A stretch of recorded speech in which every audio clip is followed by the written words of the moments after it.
জুলাই অভ্যুত্থানের পর সরকার পতনের পাশাপাশি সিটি কর্পোরেশন সহ স্থানীয় সরকারের অধিকাংশ কাঠামোতেই দেখা দেয় ভঙ্গুর দশা। প্রশাসনিক স্থবিরতা, নির্বাচিত প্রতিনিধিদের অনুপস্থিতি এবং উন্নয়ন কার্যক্রমে ধীরগতি সব মিলিয়ে স্থানীয় সরকার ব্যবস্থায় তৈরি হয় অনিশ্চয়তা।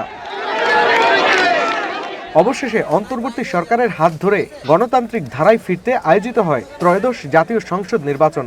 এখন মানুষের প্রত্যাশা স্থানীয় সরকার ও সিটি কর্পোরেশন নির্বাচন। দেশ জুড়ে আবারও ভোট যুদ্ধের অপেক্ষা। নির্বাচন কমিশন বলছে বছর জুড়েই চলবে এসব নির্বাচনের কার্যক্রম।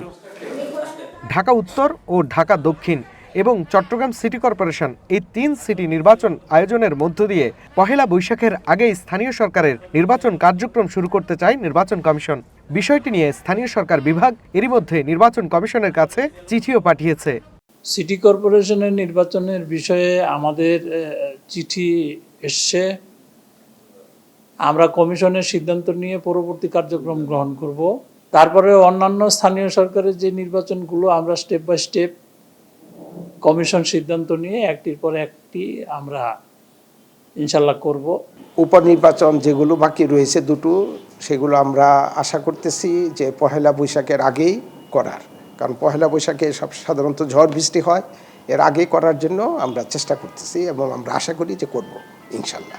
তবে বড় প্রশ্ন, সিটি কর্পোরেশন নির্বাচন দলীয় প্রতীকে হবে নাকি নির্দলীয়ভাবে?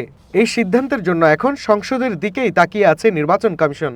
শুধু পার্লামেন্ট যখন বসবে এই আইনটাকে আমরা দেখব, যে আইন বর্তমানে অর্ডিন্যান্স করে পার্টি নমিনেটেডের বিষয়টা বাদ দেওয়া হয়েছে, সেটা যদি আবার ঠিক থাকে, এই আইনটা যদি পার্লামেন্টও ঠিক রাখেন তাহলে ওইভাবে হবে, আর যদি এটাকে আবার পরিবর্তন করে তাহলে অন্যরকম হবে। কাজে আমরা এখন পার্লামেন্টের দিকে তাকিয়ে আছি। পার্লামেন্টে এই অর্ডিন্যান্সের ব্যাপারে ওনাদের মতামত পাওয়া গেলেই, পার্লামেন্টের সিদ্ধান্ত পাওয়া গেলেই পরে ভোট হয়ে যাবে। নির্বাচন কমিশনাররা বলছেন জাতীয় নির্বাচনের মতো চ্যালেঞ্জ থাকলেও জনগণের সহযোগিতা পেলে তা মোকাবিলা করা সম্ভব। আমরা এখনো কোনো চ্যালেঞ্জ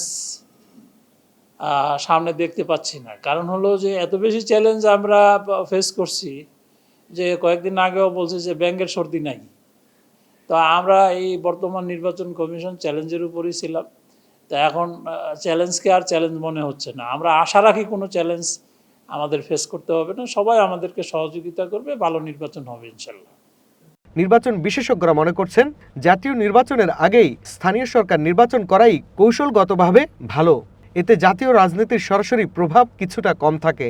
যদিও নমিনেশন না দেওয়া হয়, কোন পার্টি থেকে নমিনেশন আসলো না, তা সত্ত্বেও কিন্তু সবাই জানে যে কোন ক্যান্ডিডেট কোন দলের পক্ষে কাজ করছে। তবে আমাদের এটা দেখতে হবে যে স্থানীয় নির্বাচন যখন একেবারেই গোড়ার থেকে আসবে, তো গোড়ার থেকেই গণতন্ত্রের চর্চাটা হওয়া উচিত। এবং আমি মনে করি যে এই নির্বাচনটা অ্যাটলিস্ট কোনো রাজনৈতিক দলের ব্যানারে হওয়া উচিত না। এখন যখন একটা সরকার 2/3 মেজরিটি নিয়ে ইলেকশন করে ফেলেছে, যে সরকার গঠন করে ফেলেছে, এখন স্থানীয় নির্বাচন হলেই মানুষরা, আমাদের দেশে ভোটাররা সবাই চাইবে যে why not we be the beneficiaries. আমরা কেন বেনিফিশিয়ারি হব না? আমরা এখনই 5 বছর আগে থেকে কেন সরকারের বিপক্ষে অন্য পার্টিকে ভোট দিতে যাব?